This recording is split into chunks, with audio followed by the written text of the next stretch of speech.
Ever wondered if you could just dump all those glowing customer reviews directly into Google Merchant Center to boost your product visibility? Let's find out.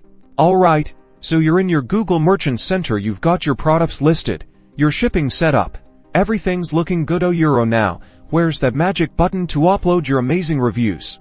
Spoiler alert, you won't find one. Google Merchant Center doesn't actually allow you to directly upload customer reviews. I know, bummer. Instead, Google pulls in reviews organically from a couple of key places. First, your Google business profile. Make sure you're encouraging customers to leave reviews there, that's crucial. Second, Google Partners. With approved third-party review platforms, reviews collected on these platforms can be syndicated to Google and displayed on your product listings, providing more social proof. So, focus on getting those authentic reviews on your Google business profile and exploring integrations with approved third-party platforms. That's the key to unlocking those shiny star ratings and boosting your click-through rates.